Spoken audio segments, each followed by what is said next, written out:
Okay, good morning, everybody.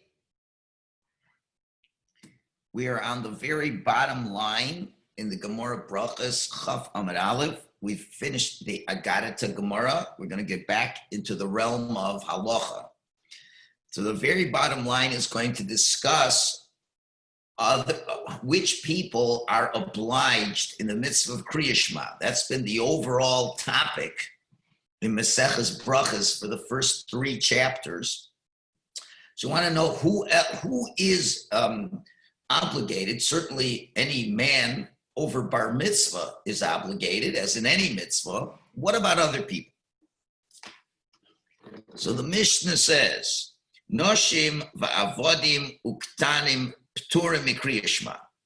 Women, slaves, meaning Canaanite slaves. Remember, a Canaanite slave in the times when we owned Eretz Yisrael and had a Beis Hamikdash and had a Sanhedrin, were people who had a status, a halachic status of women. Not to in any way impute that women are like Canaanite slaves, but we're saying that a Canaanite slave would have to go to the mikvah, would have to be circumcised, would have to accept upon himself to do all the mitzvahs that at least a woman would do. So therefore, Canaanite slaves, kitanim, and minors, boys or girls under bar bat mitzvah, piturim mikriya shema, are exempt from saying the kriya shema. We're going to see there's other things the Mishnah is going to talk about because they all relate in some way to the shema, as we will see. But clearly, when we say the Kriya Shema, we are also in the Shema. It talks about the mitzvah of tefillin. It talks about the mitzvah of mezuzah, davening, and things like that. They're all going to relate. The main topic is the Shema. So we're told that these people are exempt.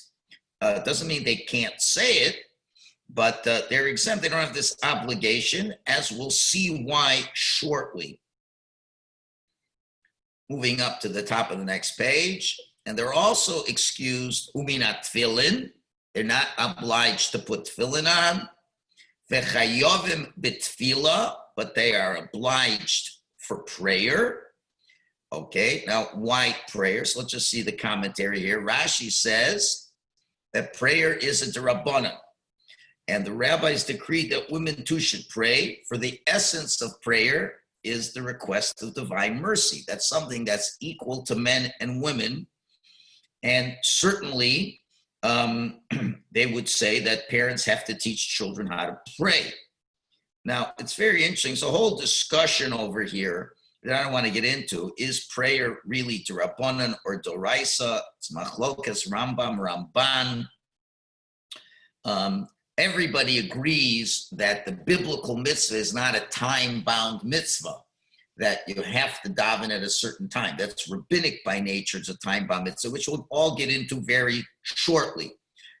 Right now, we just have to learn the halachas. The Gemara is going to go and flesh through everything. But they are obliged, all these people who were excused from Shema, okay, and from tefillin and these other things, v'chayovim b'tefillah, but they're obliged in prayer, ube mezuzah, and to have a mezuzah on their doorposts, Uba birchas hamazon, and in benching. Okay, that's just the rule. No point in asking any questions right now because we've got to, Gemara is going to discuss every one of these points, why they're excused in one area, why they're obliged in the other. As a matter of fact, the Gemara assumes we know it so well, they even start off by asking, a lot of it seems to be fairly obvious. Let's see what's so obvious. Gemara says, okay, let's start with the first one, Kriya Shema. Okay, Kriya Shema, you said, they're exempt. So Gemara says, well, Pshita, that's obvious. I didn't need a Mishnah to tell me that. Well, what do you know about the nature of Kriya Shema? What do you know about the nature of women's obligations and mitzvahs? Well, we know that a mitzvah aseh shazman grama. Saying the Kriya Shema is a positive mitzvah that is caused by time. The mitzvah of Kriya Shema has a time frame. That you've got to say the Kriya Shema, as we've already learned before, that you have to say the Shach when you lie down. That means there was a big, huge machlokes as to how much time at night you have but there's only a certain amount of time that you could say the Kriya Shema at night. Uvkumecha, when you get up, there's only a certain amount of time you could say the Kriya Shema when you get up in the morning. And what's the golden rule about mitzvahs that are time-bound? V'chol mitzvahs aseh shazman grama noshim peturos. Any mitzvah that is a time-bound mitzvah, women are excused from those mitzvahs. They may do the mitzvah and be rewarded for doing the mitzvah, but they are rewarding as someone who's not obliged to do the mitzvah. And therefore, they're exempt. So that's a golden rule throughout the Talmud. So once you have a golden rule throughout the Talmud, why would the Mishnah have to express that they're excused from the mitzvah of saying Kriya Shema? It fits in the golden rule. There's no reason to think otherwise. We would think so.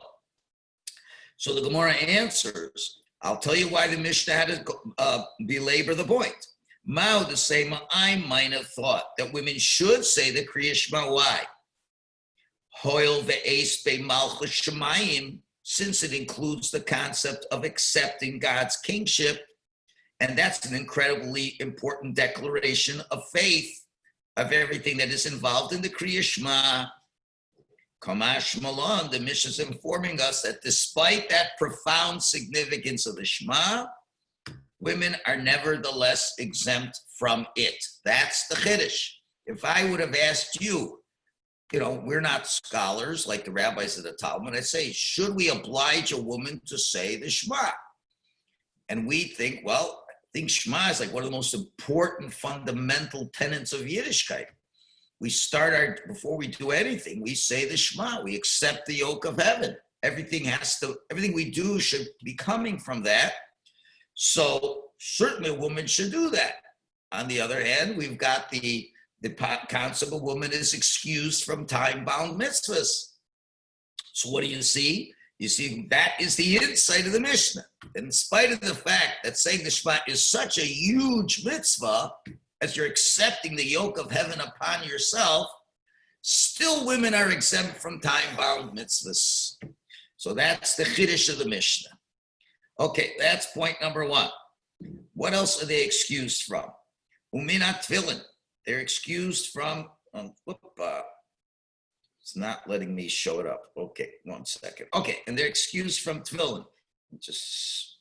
Okay. Now remember, again, whatever a woman's excused from, and Evet Knani is excused from, and from being obliged, and similarly with young children. So now tefillin. So again, pshita, again, isn't that obvious? Again, it is a time-bound mitzvah, and as a time-bound mitzvah, there's no reason why they should do it. So the answer is no. Here I have another reason. Not so much as it's not as important as a mitzvah of saying the Shema in terms of accepting the yoke of heaven, but there's another reason I would have thought that women should put on tefillin. Ma'u desema, I would have thought, hoil ve'iskish lemezuzah, since the mitzvah of tefillin is compared to the mitzvah of mezuzah, and we know, we'll show you in a minute, that women are obliged in the mitzvah of mezuzah. So I think since they're obliged in the mitzvah of mezuzah, they'd be obliged in the midst of tefillin. How do we know there's a comparison? Because the two are juxtaposed in the Shema.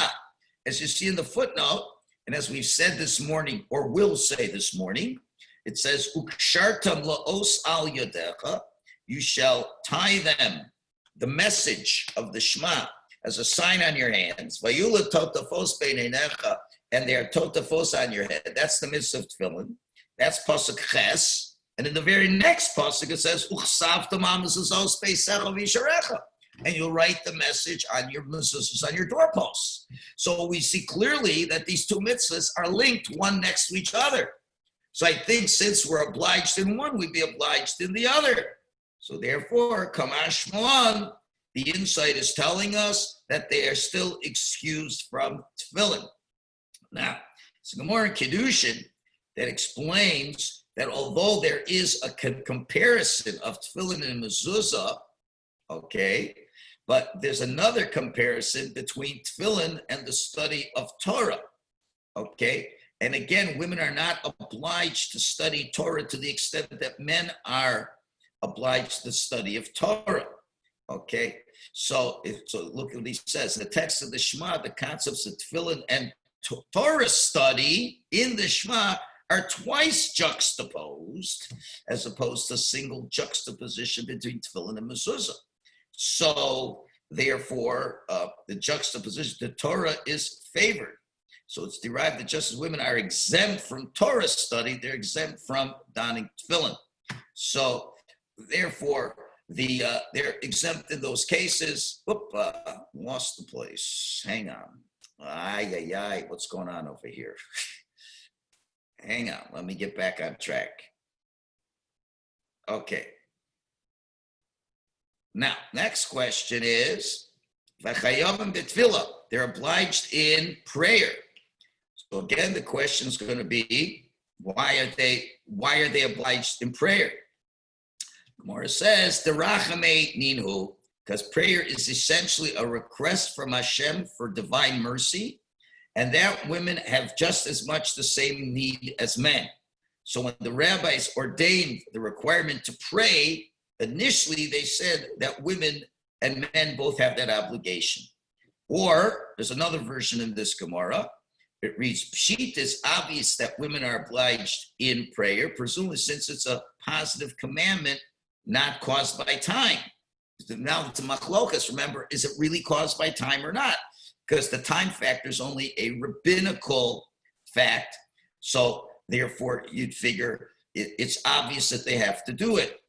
Okay? So, but Rashi rejects that version for all kinds of reasons, etc., etc. Anyway, it's interesting just to look at this footnote. It should be noted, however, that the Rambam considers prayer a biblical obligation, etc., etc. So therefore, Rambam would follow the text that's rejected. Okay, but the bottom line is, it is mercy. So now, since it is mercy, so Mahu to say, I might think, Holuk Siva, since it says in regards to prayer, Erev uboker v'tzarayim, evening, morning, and afternoon. That's when I pray. David HaMelech says, I will pray to Hashem evening, morning, and afternoon. I might think then it's a mitzvah saseh shazman gramadami. I think it's a positive commandment, and therefore they'd be excused.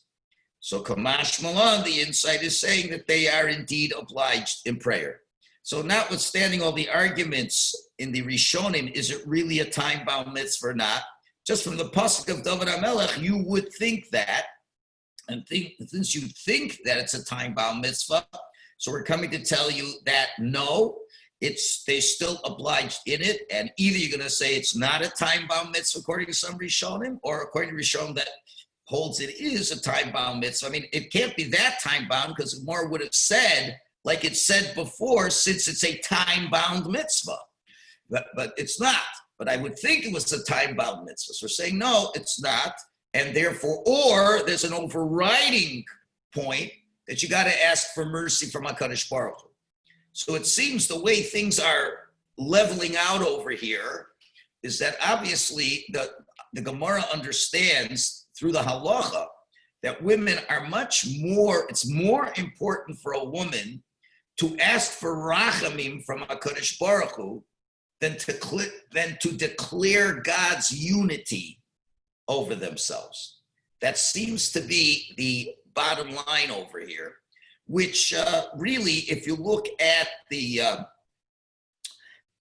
nature of a woman, I believe we've mentioned this before. If not, it's worthwhile to mention that the bracha that women make in the morning is, again, lots of people, feminists and liberators alike, they criticize the bracha that men make, shelo asani isha, that you did not make me a woman. They say it's very sexist and racist, but as all fake news, they always forget to leave out other important pieces of information. That's all how all of these specious arguments are made. Because they, look, yeah, but why don't you look at the bracha that women make? What's the bracha that women make? Blessed are you, God, King of the universe. Sha'asani kirtzano. You made me according to your ratzon. You made me according to your will.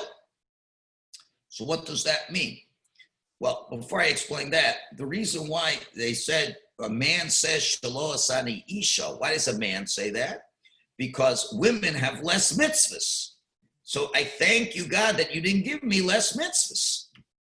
Okay, that I have more mitzvahs.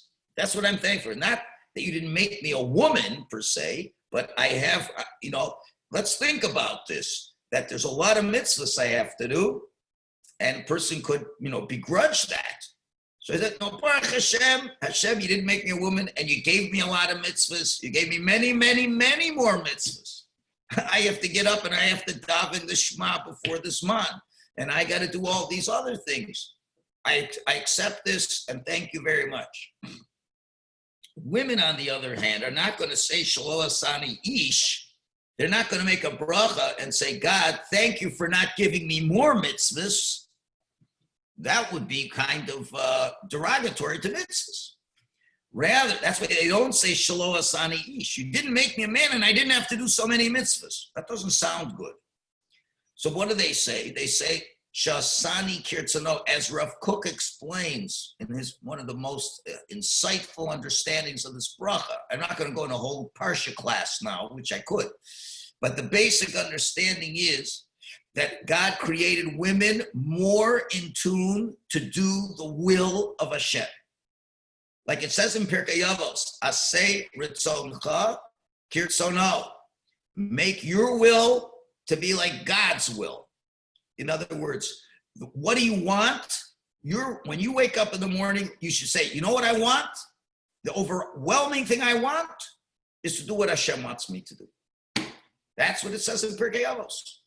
A woman says, thank you, Hashem, that you've given me the innate ability to want to do what you want to do. That's how God created women in this way, superior to men, without a doubt. That women in this area are superior to men, that they're created in a way to want to accept the message of Hashem. That's the way it is. Too bad, guys. I'd like to see all the men are going to complain that they want equal rights, that they should be able to make the bracha shasani kirtzono. I don't hear any men complaining about it. But once a woman is made kirtzono, there's less of a need for them to have all those mitzvahs. You see, men need all these mitzvahs because we are not created innately as much as women to do the will of Hashem. So therefore, we need a lot of training and we need a lot of time-bound mitzvahs to be able to keep us focused and structured to do the will of Hashem. A woman who is by nature created to do the will of Hashem doesn't need all those time-bound mitzvahs, and therefore is not obliged to say the Shema. The Shema is such a fundamental point of accepting the yoke of heaven. We wouldn't oblige women to accept the yoke of heaven if by nature they're making the bracha shasani kirtzono, that you created me more in line to do the will of Hashem. So it's more innate in them, and therefore, as it's a time-bound mitzvah, there's no obligation for them, and they're not losing out, because they already have. On the other hand, prayer is a question of asking for rachamim, for asking, that connection, so to speak, that intimate, being able to share your feelings to Hashem. Certainly, that's an area that women, no less than men, have this concept of being able to connect and relate to Hashem. And therefore, they're obliged in prayer. You have to remember, when we say they're obliged in prayer, you have to remember, the real biblical mitzvah of prayer is to talk to Hashem in the language that you're most comfortable with. That is the primary mitzvah.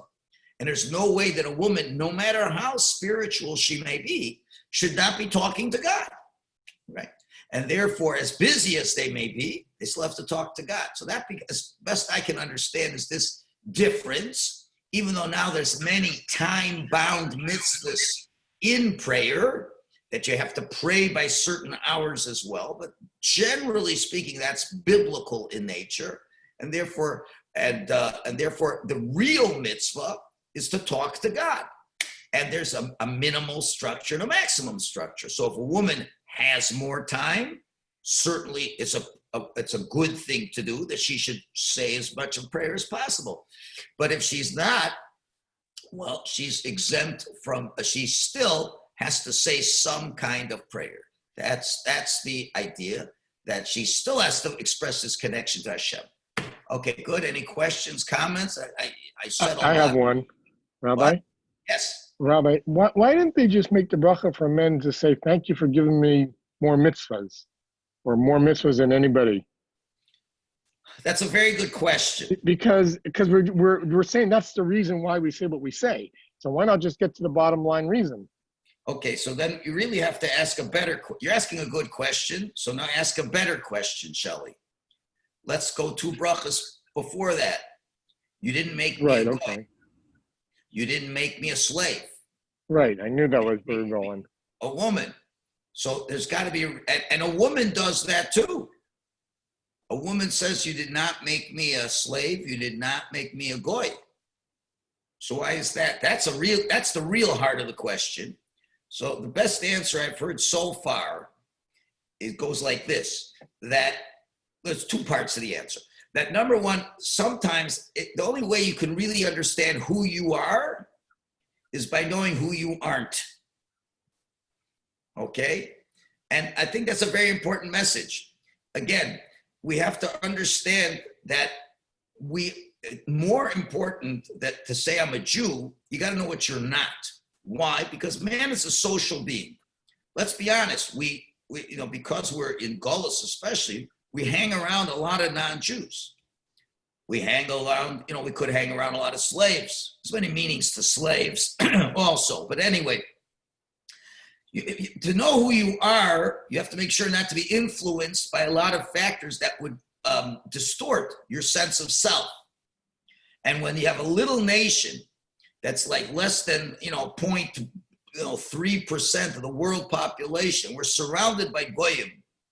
The most important way of identifying yourself is to know who you are not. You are not a goy. And because you're not a goy, there's a tremendously different thing. Now, I know what you're going to ask right after this. I know what the next question is. So say that you made me a Jew. But the answer is, you know what? You got to make yourself into a Jew. If I say, thank you, God, you made me a Jew, that means I don't got to do anything. I'm a Jew. I'm a Jew in my heart. I make the blessing every day. Thank you, I'm a Jew. Finished, I'm Potter. No, all I can say is you're not a goy, and now you've got to live up to being a Jew. There's no excuse.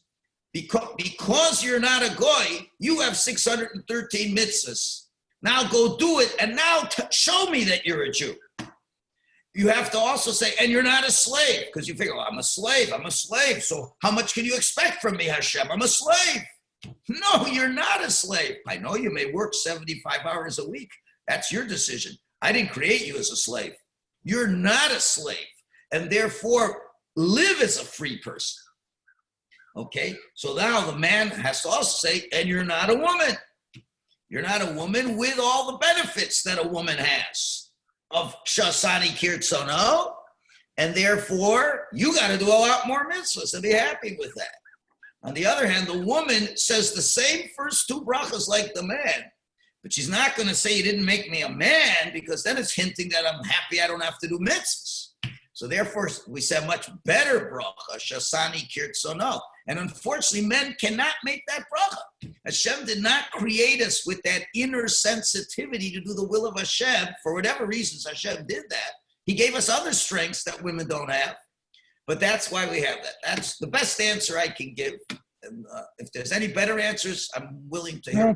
It's a good answer. Just I think that, when they came up with the brachas, they made it harder for the following generations. It's a good answer though, but it's hard. We always have to realize that. And every time, there's an interesting story. I don't remember which Gadol Hador in Eretz Yisrael it was, it could have been something like Rav Shach or so. I don't remember exactly. So it was in 1976, November 1970. Yes, November 1976. So the Gadol Hador, before davening, goes over to another rabbi and says, "Can you tell me who won the presidential election in the United States?" Kind of a very unusual question for the Gadol Hador before davening. We're talking not talking about me and you. We're talking about a Gadol Hador, a big tzaddik who only thinks about Hashem.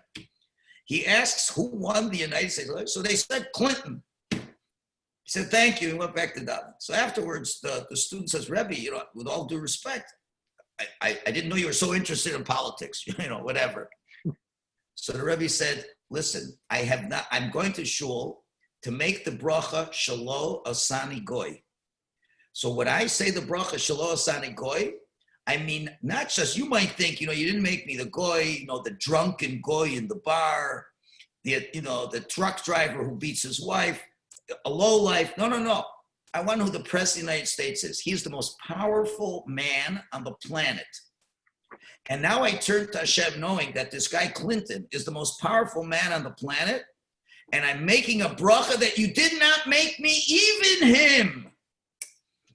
Even the President of the United States does not compare at all to a Jew, the soul that Hashem gave him." So that's why I wanted to know who the new president was, because I got to have more kavanah in my bracha. Oh, fantastic idea. So that's the idea of the bracha. So the rabbis really understood what we should say.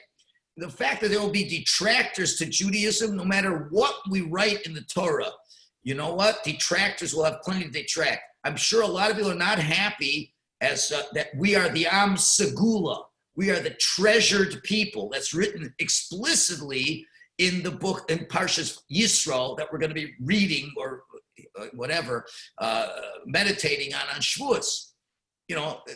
Judaism is not a PC religion. So we have to know exactly who we are, notwithstanding what non-Jews are going to say. Okay, let's do one more little piece. Mezuzah, and they're obliged to mezuzah. So what's that? So pshita, isn't it obvious? Again, it's obvious. Why? Because it's not a time-bound mitzvah. It's not a time-bound mitzvah. You have to mezuzah all the time. You move into the house, put the mezuzah, finished. And now it's there. So it's not really a time-bound mitzvah. So it's obvious they have to do it. So why does it have to tell us that you have to do it? So Mao to say, I might have thought, since when we look in the Shema again, the juxtaposition of mezuzah is juxtaposed to the mitzvah of studying Torah, Talmud Torah, okay? And we know Talmud Torah women are exempt. Take a look at the notes over here. It says, teach them to your sons is a reference to Torah study. And then it says, you shall write them on the doorposts of your house. Now, regarding Torah study, women are clearly exempt, okay?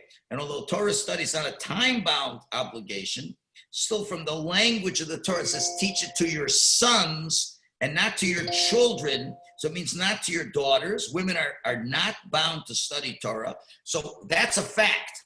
The fact that they're not bound to study Torah, you might have thought now it's connected to mezuzah, and therefore mezuzah is connected to it. So I think they're excused from mezuzah. The answer is no, they're obliged in that. And again, the women need to learn Torah in terms of to know what mitzvahs to do. But that's not Talmud Torah. When you go to a class and learn about Hilchas Kashrus, that's not called Talmud Torah. It's called learning the laws relevant to be able to do the mitzvahs that you're obliged to do in Kashrus or Shabbos, let's say. Talmud Torah means, even though I understand every mitzvah in the Torah, I know how to do every mitzvah in the Torah without question, there's still an obligation to learn Torah. There's still, even if I know the entire Talmud, I've made a Siyam HaShas, I have a photographic memory, and I'm not going to forget a word. A man has a constant mitzvah to continue to study Torah, because Torah is, as we'll say, the love song between us and Hashem. And for a man's spiritual development, since he's not Asani Kirtzono, he needs the Torah to learn it even when there is no need to learn more mitzvahs. And that's the whole understanding of Na'aseh v'nishma. Na'aseh v'nishma means we will do and we will listen. What does it mean we will listen? We will do. We will do, I'll do the mitzvahs. The Zohar says they got 2 crowns when they said Na'aseh v'nishma, one for Na'aseh, one for Nishma. What does that mean? Na'aseh means the acceptance of doing mitzvahs. Nishma means the acceptance to study Torah. Now, what if they would have said the reverse? Nishma v'na'aseh. We'll listen and we'll do, which would mean we'll study Torah, then we'll do mitzvahs. We can make a mistake and figure that I'm going to study Torah only insofar that it'll help me to understand how to do mitzvahs. But once I know how to do mitzvahs, I don't got to study Torah anymore. Well, that's not an acceptance of Torah. That's an acceptance of mitzvah. They said, Nasa, we will do the mitzvahs. So of course I got to study the Torah. That is a requirement for the mitzvahs. But even if I know how to do the mitzvahs, Nasa, Ishmael continued to study Torah. That's this unique mitzvah of Talmud Torah that a man is obliged to and a woman is not obliged to. So I would think that they're also not obliged to have a mezuzah because it's connected to that. So Kamash Malon, the insight is telling us that yes, they still have to put on mezuzah, and we don't go with the comparison for Torah study. Very interesting. And what does it also say in the footnote? By says by the mezuzah, when you put the mezuzah, Laman Yirbu Yameichem, they'll prolong your days. Certainly women need to have long life like men. Therefore, they're obliged in the mezuzah. Okay, tomorrow we're going to talk about benching and discuss the obligation of a woman's role to bench and what would happen if a woman, let's say, will forget to say Yalav Yavo or Ritzei on Shavuos. Would she have to repeat it or not? Good question that will be discussed tomorrow. Have a great day, guys. Mitchell will be learning tomorrow, Erev Yontif. Early start to Kabbalah Satira. Okay, sei gesund, everybody. Have a great day. Thank you. Thank you. Have a good day. Have a good day, Rabbi. Have a good day. Yeah. See you, Stan. See you.